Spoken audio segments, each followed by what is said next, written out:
ቅዱስ አሐዱ አምላክ አሜን። ይትባረክ አምላከ አበዊነ ስቡሕን ውእቱ ለዓለም።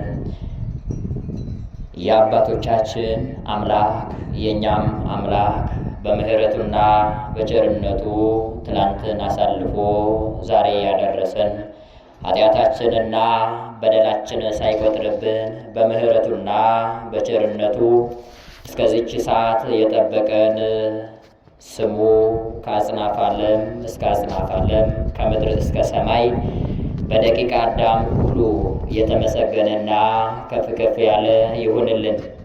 የተከበራችሁ አባቶቼ፣ እናቶቼ፣ እህቶች፣ ሕፃናትም ጭምር በእግዚአብሔር ሰላምታ እንደምን አመሻችሁ? እንደምን አመሻችሁ? እንደምንስ እስከዚች ሰዓት ደረሳችሁ? አሜን። እግዚአብሔር ይመስገን ብለን እንድናመሰግን አንደበታችንን ከፍቶልን በምሕረቱና በቸርነቱ እሱን ለማመስገን ያበቃን፣ እንደውም ደግሞ ትላንት በሰራነው ኃጢአት ሳያጠፋን በምሕረቱና በቸርነቱ ወደ ቤቱ የጠራን የእኛ አምላክ የአባቶቻችን አምላክ ጌታ ኢየሱስ ክርስቶስ የተመሰገነና ከፍ ከፍ ያለ ይሁንልን። እናታችን ቅድስት ድንግል ማርያም የመዳኛችን ምክንያት የሆነች እማምላክ ወላዲተ አምላክ የማይገኝና የማይዳሰስ የማይጨበት አምላካዊ መለኮት በሥጋ እሷ በጠባብ ደረትና በአጭር ቁመት በማኅፀኗ ወስና ተሸክማ ለእኛ ያስገኘችልን መድኃኒታችን ኢየሱስ ክርስቶስን የወለደችልን አምላክ የእሷም ስም የተመሰገነ ከፍ ከፍ ያለ ይሁንልን።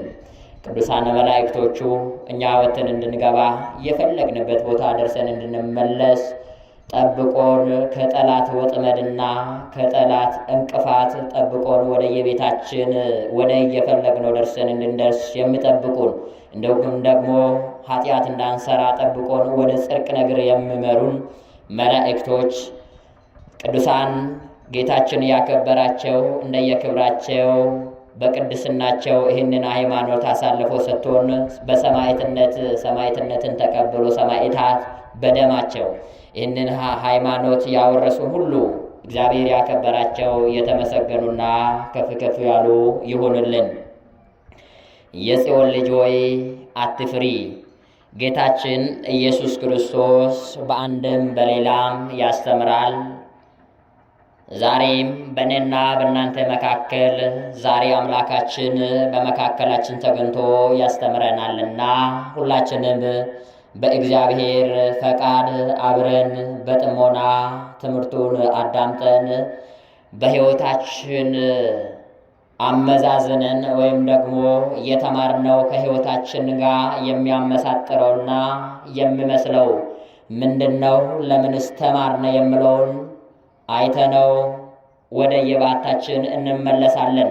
አምላካችን መድኃኒታችን ኢየሱስ ክርስቶስ ለነቢያት ለሐዋርያት የሚናገሩትን አንደበት ሰጥተዋቸው ሕዝባውያንን አሕዛብና ሕዝብን ያስተማረ እኛንም ሁላችን እኔን እዚያ ቁሞኝ እናንተ ቁጭ አድርገው እንዲያስተምረን የእሱ መልካም ፈቃድ ይሁንልን። የጽዮን ልጅ ሆይ አትፍሪ። ይህንን ኃይለ ቃል የምናገኘው ከአራት ወንጌላውያን የሆኑት ሁሌ ጥቅስ ስንጠቅስ ወይም ደግሞ ርዕስ ስንወስድ ከወንጌል ውጪ የምናመጣ ነገር የለም። ምክንያቱም መሰረታችን ወንጌል ነውና እኛ የሕይወታችን ምግብ የሆነች ለነፍሳችን መኖሪያ የሆነች ወንጌል ናትና ወንጌልን ይዘን ወደ ፊት ለፊታችን ስለምንጓዝ ወንጌልን ጠቅሰን እንማማራለን ማለት ነው። ይህንን ኃይለ ቃል የምናገኘው ከአራቱ ሐዋርያት ከአራቱ ወንጌላውያን መካከል ከ12ቱ አንዱ የሆነው ቅዱስ ዮሐንስ ይህንን ኃይለ ቃል ጽፎልናል። እሱም በዚህ በዮሐንስ ወንጌል ምዕራፍ 12 ቁጥር 15 ላይ ያለውን ኃይለ ቃል እናገኛለን። ቃሉም ምን ይላል? የጽዮን ልጅ ሆይ አትፍሪ ይለናል። እንግዲህ ይህንን ኃይለ ቃል ስናይ የጽዮን ልጅ ሆይ አትፍሪ የምለውን ኃይለ ቃል ስናይ የመጽናኛ የወደፊት ተስፋ ቃል እንደሆነ ያመላክተናል። ምክንያቱም የምፈራውን አትፍራ ማለት የማይጽናናውን ተጽናና ማለት የወደፊት ሕይወቱን አንተ ጋር ነኝ አትፍራ ማለት ማጽናናት ማለት ለወደፊት ተስፋ ነውና ኃይለ ቃሉን እንዲህ ስናይ የጽዮን ልጅ ሆይ አትፍሪ የምለውን ኃይለ ቃል ስናይ የኛ መጽናኛችን ተስፋችን ነው። እንግዲህ ኃይለ ቃሉን የምናገኘው እንደነገርኳችሁ በዚህ በዮሐንስ ወንጌል ምዕራፍ 12 ቁጥር 15 ላይ ነው ብያችኋለሁ። ኃይለ ቃሉም እንዲህ ይላል፣ አንቺ የጽዮን ልጅ ሆይ አትፍሪ፣ እነሆ ንጉሥሽ በአህያ ውርንጫ ላይ ተቀምጦ ይመጣል ተብሎ እንደተጻፈ ኢየሱስ የአህያ ውርንጫ ላይ ይቀመጣል፣ ተቀምጦም ይመጣል የሚለው ኃይለ ቃል ይሆናል። እንግዲህ ይህንን ኃይለ ቃል የምናይበት ምክንያት አለን። ምክንያቱም በቤተ ክርስቲያናችን አስተምሮ ክርስቲያን የተባሉት ወይም ደግሞ ኦርቶዶክስ ተዋሕዶ የተባሉት በዚህ ሳምንት የሆሳዕናን በዓል እናከብራለን። ሆሳዕና ማለት መድኃኒት ማለት ነው። ሆሳዕና ማለት መድኃኒት ማለት ነው። ስለዚህ የመድኃኒትን ነገር ወይም ደግሞ መድኃኒት ምን እንደሆነ በዚህ ሳምንት ከረቡዕ ጀምሮ እስከ ነገው ድረስ ሆሳዕና ብሎ አባቶቻችን በቅዳሴው ሆሳዕና በአርያም ሆሳዕና በአርያም ብሎ በዜማ እያዜሙና እየቀደሱ እኛን የሚያስተምሩበት ወቅት ነው። እኛም ከነሱ መካከል ዛሬ በዚህ በወንጌለ ዮሐንስ በቅዳሴው ሰዓት ላይ የተነበበውን ኃይለ ቃል መነሻ አድርገን እንማማራለን። አባቶቻችን የዛሬው ዕለት የዮሐንስ ወንጌል ምዕራፍ 12 ከቁጥር 12 ጀምሮ እስከ 24 አንብቦልናሉ።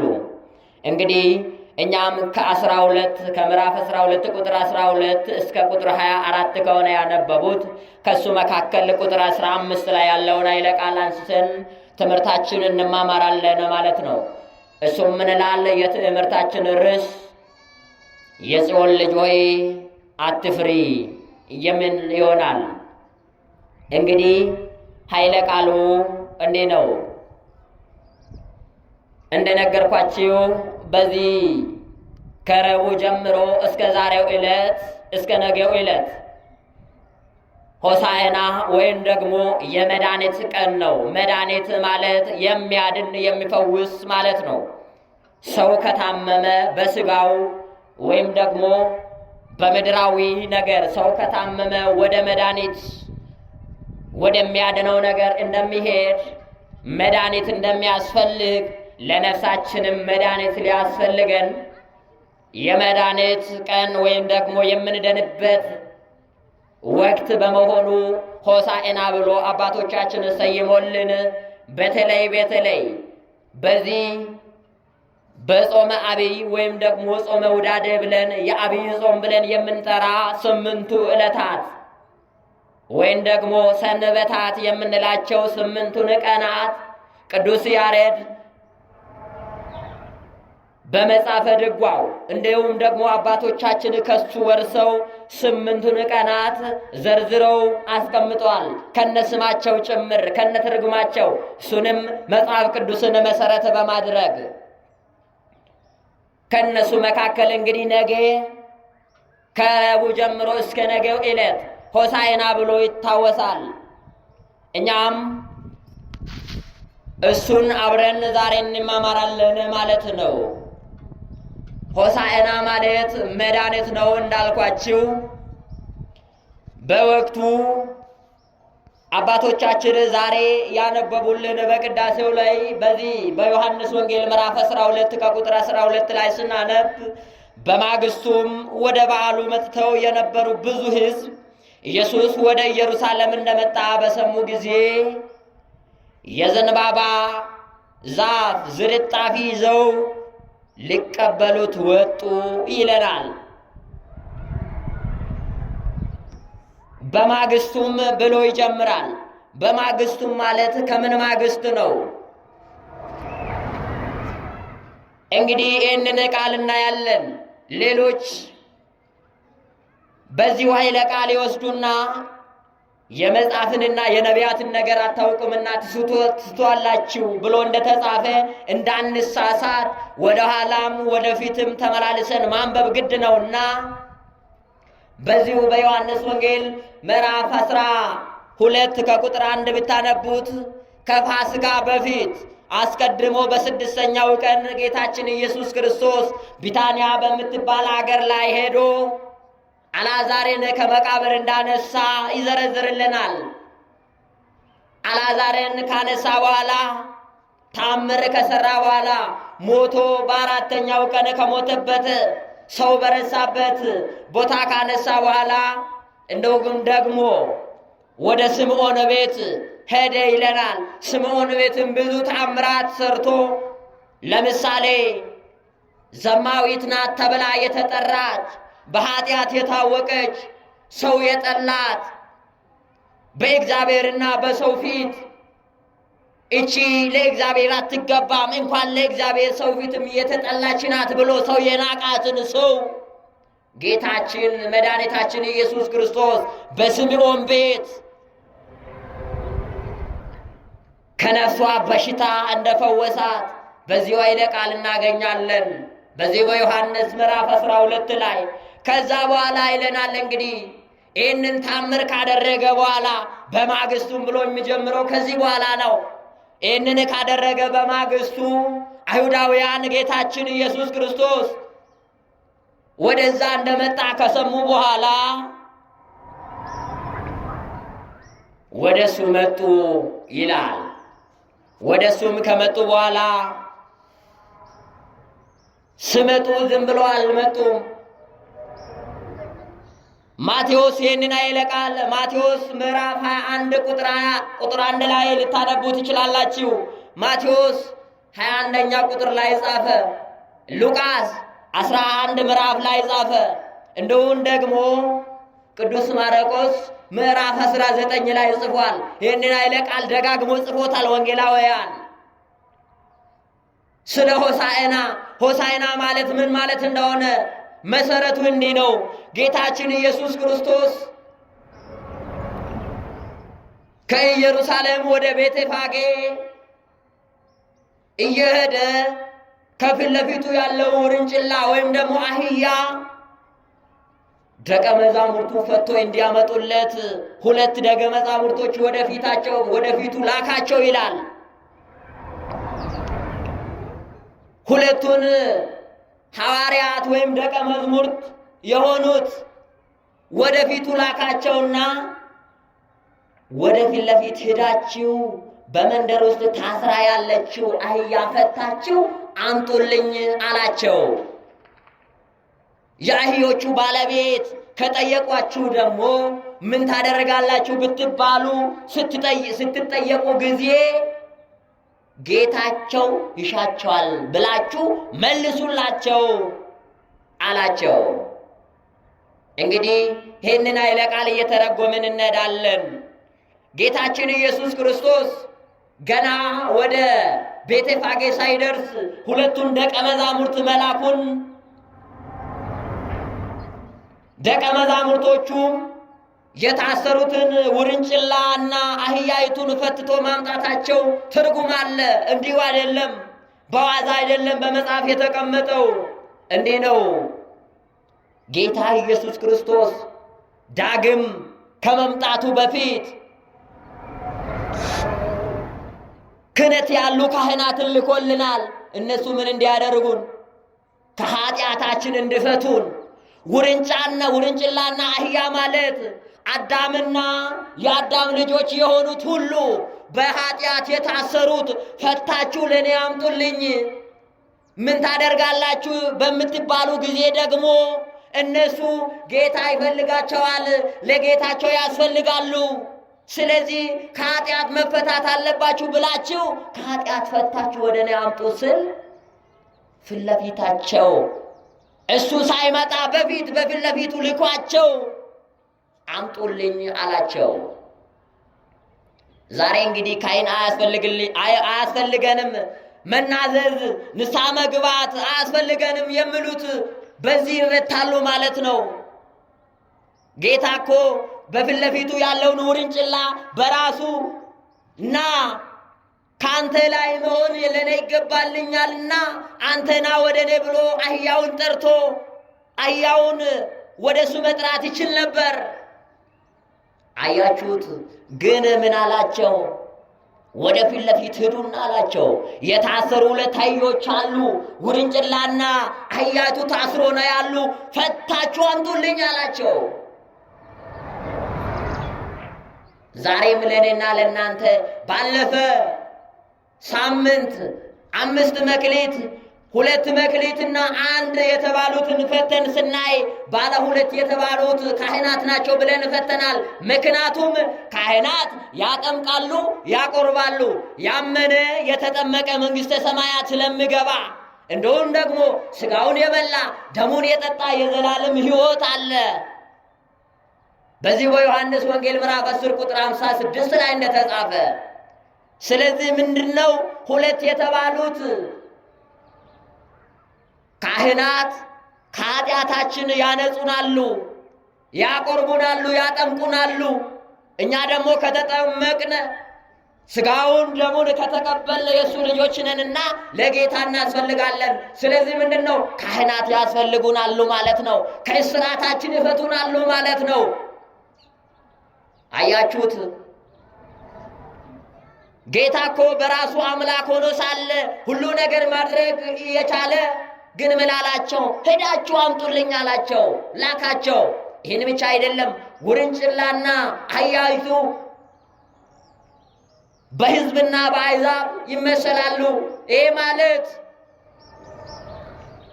ጌታ ገና በመምጣቱ እሱ የሚመጣው ላመኑት ብቻ አይደለም፣ ላላመኑትም ይመጣል። ለአንድ ሰው ብቻ አይደለም፣ ለሁሉም ሰው ይመጣል። እሱ በመምጣቱ በፊት ግን የታሰሩት ከእስራታቸው መፈታት ግድ ነው። ምክንያቱም እሱ ሲመጣ ገና እንደ መጀመሪያ ከኃጢአታችን ሊያነጻን አይደለም፣ ለፍርድ ነውና እንዳይፈረድብን ደግሞ እሱ ሳይደርስ እኛ መናዘዝ ግድ ነውና ይህንን ሲያመላክተን ምን አለ?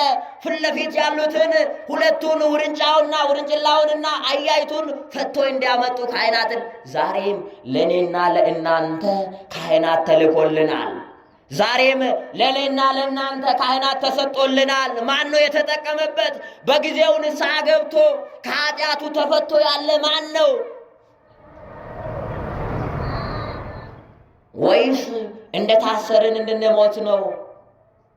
አሁን በዘመናችን ላይ የእውነት የምንሰማው በማቴዎስ ወንጌል ምዕራፍ 24 ላይ የተጻፈ ሁሉ እየተደረገ ነው፣ እያየነው። በፊት ነቢያት ቅዱሳን ሐዋርያት ሲሰብኩትና ሲናገሩት የነበረ ሕዝብ በሕዝብ ላይ መንግሥት በመንግሥት ላይ ይነሳል የተባለው ዛሬ እየተፈጸመ እኛ እያየነው በዓይናችን እየሰማነው በጆሮአችን። ግን እኛስ በዛን ጊዜ እስከ መጨረሻ የጸና ይድናል ተብሏል። ማን ነው? እኛ ጸንተን ያለነው? አልተወዛወዝንም፣ ወዲህ ወደ አላለንም። ልባችን ጸንቷል፣ በጌታ አምነናል። ካህናት ያስፈልጓቸዋል ብሎ ጌታ የላከልንን ተቀብለናቸዋል፣ ተጠቅመንባቸዋል፣ ንስሐ ገብተናል፣ ከኃጢአታችን ተናዘዘናል። ለእኔና ለእናንተ ጥያቄ ይሁን ይሄ። ከዚህ በኋላ እነሱም 2ቱ ደቀ መዛሙርቱ ፈቶ አመጡለት። እሱም በአህያው ተቀምጦ ወደ ቤተፋጌ ደረሰ። ወደ ቤተፋጌ እየሄደ ሕዝብ ሁሉ እየመጣ የዘንባባን ቅጠል ይዞ እንደውም ሌላ እንደ ወይራን ቅጠል ይዞ ሆሳዕና በአርያም ቡሩክ ዘይመጽእ በስመ እግዚአብሔር ባረክናክሙ ቤተ እግዚአብሔር እያሉ ተቀበሉት።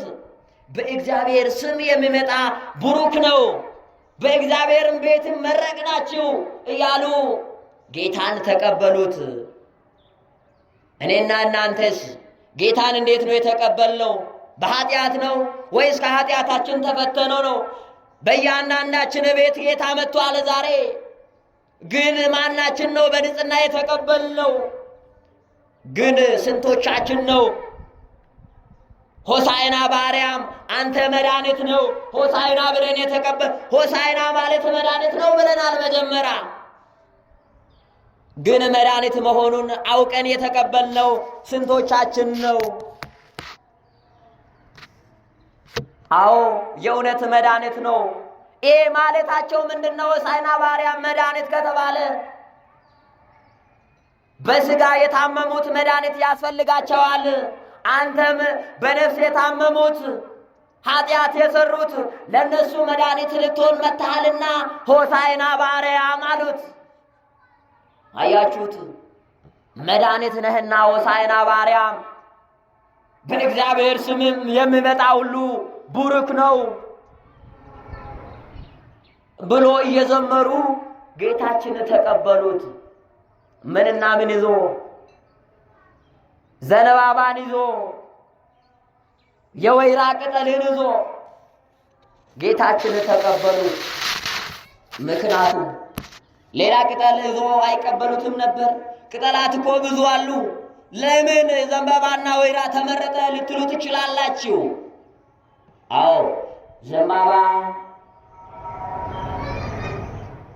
በእሳት ቢያቃጥሉት ተቃጥሎ አያልቅም፣ ወይም ደግሞ እሳት ይለበልበውና ይተዋል።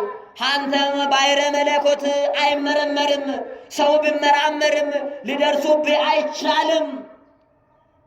ባሕረ መለኮት ጽኑ ነው፣ አትመረመርም ስሉ ዘንባባውን ይዞ ተቀበሉት። ይህን ብቻ አይደለም፣ ዘንባባ ጫፉ እሾክ ነው፣ መሃሉ ፍሬ አለ። ይህ ማለት እሾክ እየወጋ ፍሬውን ካልቀመሱ በእሾክ ሳይወጉ ፍሬው ጋር አይደርሱም። ጫፉ እሾክ ስላለ ይህ ማለት ምን ማለት ነው? አንተን ለማግኘት መከራ አለ፣ ፈተና አለ። በፈተናም ጊዜ ጸንቶ አንተን የሚፈልግ ከፍሬ ያገኛል፣ ቤትን ይወርሳል ስሉ ዘንባባን ይዞ ተቀበሉት። ምን ይሄ ብቻ? ዘንባባ በዘመኑ የምትገኘው በግብፅ መንገድ ብቻ ላይ ነበረ። በዛ በኩል ጌታ በተአምር አበቀለው። አንተ ተአምረኛ አምላክ ነው ስሉት ዘንባባን ይዞ ተቀበሉት ይላል። አያችሁት? ቤተ ክርስቲያናችን የማታደርገው ነገር የለም። የምታደርገውም ደግሞ በመጽሐፍ ቅዱስ መሰረት ነው። መጽሐፍ ቅዱስን ተንተርሳ ነው። ከመሬት ተነስታ ምንም የምታደርገው ነገር የለም። ወይራም ይዞ ተቀበሉት ይላል። የወይራ ቅጠል ወይራ ምንድን ነው? ከሌሎች እጽዋት ጽኑ ነው። ከሌሎች እጽዋት ጠንካራ ነው። አንተም የማይነቃነቅ የማይወዛወዝ ጽኑ አምላክ ነህ፣ ከአንተ በቀር ማንም ጽኑ የለም ስሉት ወይራን ይዞ ተቀበሉት። ምን ይሄ ብቻ?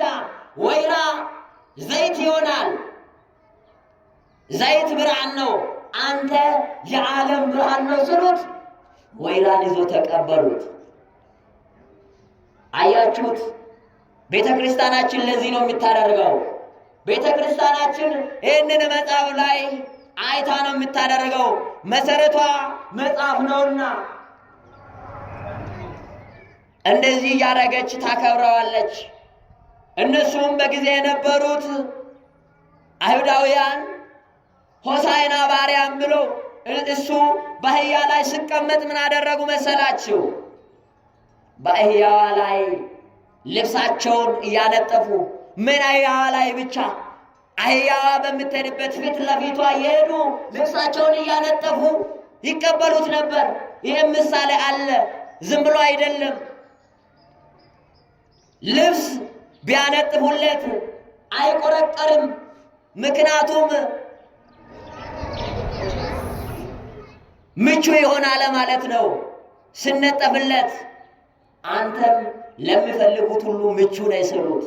ምን ይሄ ብቻ ልብስ በትክክል ሲለበስ ገመናችንን ይሸፍናል፣ እርቃናችንን ይሸፍናል።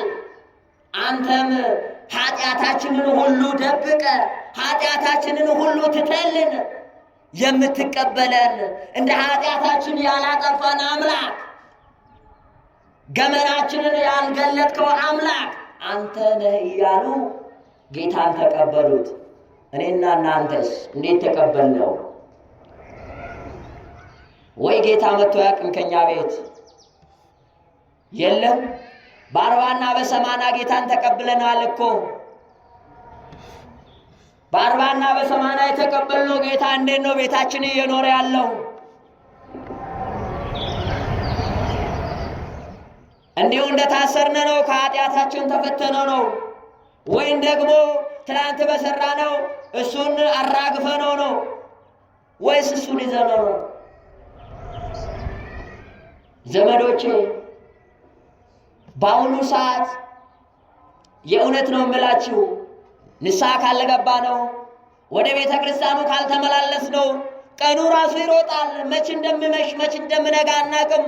ምክንያቱም የመምጫው ጊዜ ደርሷልና ያለው ምልክት ሁሉ ሆኗልና በመጽሐፍ የተመዘገበው ሁሉ እየሆነ ነውና እያየን ያለ ነው። ስለዚህ ተዘጋጅተን መኖር አለብን። ተዘጋጅተን ካልኖር ነው መከራ ነውና እሱም ብሏል፣ ድልዋን ክሙን በሉ ብሏል። ተዘጋጅታችሁ ኑሩ ብሏል።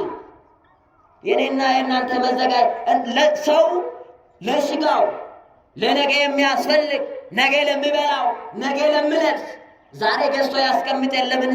ነገ ለሚበላው ዛሬ አስፈጭቶ ያስቀምጥ የለምን? ምን ይሄ ብቻ ለኑሯችን የሚሆን ነገ የምንኖርበት ሰርተነው ቤት እናስቀምጥ የለምን? ለነፍሳችንስ ነፍሳችን የምትመገበው ቃለ እግዚአብሔርን ሰምተን ተገብረና ወይስ በሰማነው ነው ያለፍነው? ስለዚህ ለእኔና የእናንተ የሚያስፈልገው ምንድን ነው? ቃለ እግዚአብሔርን ሰምተን መተግበር ነው።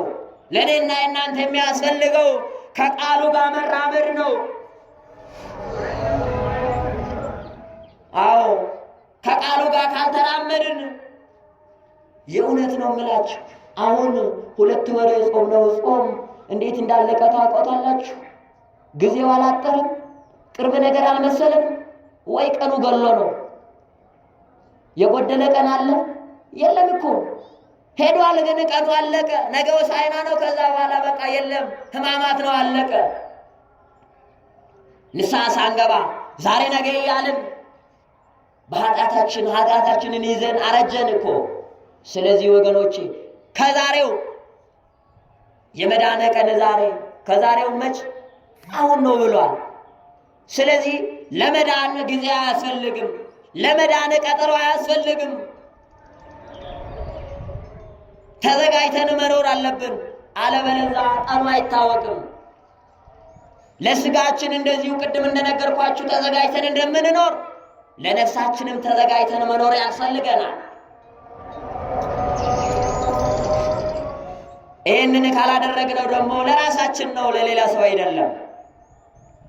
ዛሬ ካላዘጋጀነው ነገ የምንበላ አጠን እንደምንርበው ለነፍሳችንም ዛሬ ንስሐ ገብተነው ቤቷን ካላዘጋጀንላት ነገ የምንገባባት ስለሌለን፣ ስለዚህ ምን ያስፈልገናል?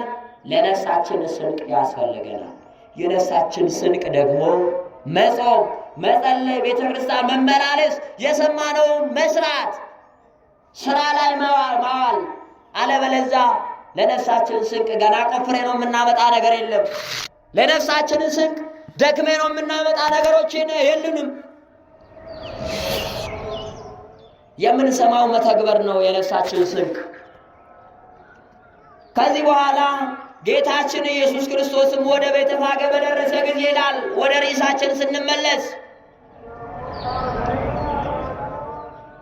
እነሱ ሕፃናት አይዛባውያን ሁሉ እየዘመሩ ሆሳዕና በአርያም እያሉ ከተቀበሉ በኋላ ሊቃነ ካህናት ጻፍት ፈሪሳውያን ደግሞ ምን አሉ? ማን ነው እንዲህ የሚዘመርለት? እሱ ማን ነው? ከተማችን እንዴት ያሸበረው እሱ ከየት የመጣ ሰው ነው? ምንድን ነው ብሎ ማጉረመረም ጀመሩ። ከዚህ በኋላ እነሱ ምን አላቸው? እናንተ ባታመሰግኑኝም አላቸው ድንጋዮች ያመሰግኑኛል አላቸው። በዚህ በሉቃስ ወንጌል ምዕራፍ 19 ቁጥር 40 ላይ ምን ይሄ ብቻ መዝሙር 8 ቁጥር 2 ላይ ምን አለ? ከምጠቡትና ከሕፃናት አፍ ምስጋናን አዘጋጀ አለ። ምን ከሚያደርጉት? ከምጠቡትና ከሕፃናት አፍ ምስጋና ምን አደረገ? አዘጋጀ። እነሱ በተግረመረሙ ጊዜ ማን ነው እሱ ብሎ በተከራከሩ ጊዜ፣ ግራ በገባቸው ጊዜ ሕፃናት ሳይቀር የሚጠቡት ከ2 ዓመት በታች ያሉት ሁሉ ሆሳዕና በአርያም ሆሳዕና የዳዊት ልጅ በእግዚአብሔር ስም የሚመጣ ቅዱስ ነው እያሉ ይዘምሩለት ነበር። ምን እሱ ብቻ የቢታንያ ድንጋይ ከተራራው ተንከባሎ ሆሳዕና በአርያም ብሎ እየዘመረለት ነበር። እኛ ባናመሰግንም ማለት ነው፣ እኛ ባናከብርም ማለት ነው። የሚያመሰግኑት ቅዱሳን አሉ፣ የሚያመሰግኑት መላእክቶች አሉ። እሱ በራሱ ቅዱስ ነውና አመስግኑኝ እኮ አላለም። እኛ ለራሳችን ክብር ስለን ነው የምናመሰግነው። ባናመሰግነው የምንቀንስበት ነገር የለም፣ ብናመሰግነውም እኮ የምንጨምርለት ነገር የለም። ምክንያቱም ቅዱስ ነውና፣ የተመሰገነ ነውና፣ ብሩክ ነውና አላቸው። እሱም እናንተ ባታመሰግኑም አላቸው። በዚህ በሉቃስ ወንጌል ምዕራፍ 19 ቁጥር 40 ላይ ድንጋዮቹን ላይ ያመሰግኑኛል አላቸው። የእውነትም ድንጋይ አመሰገነ።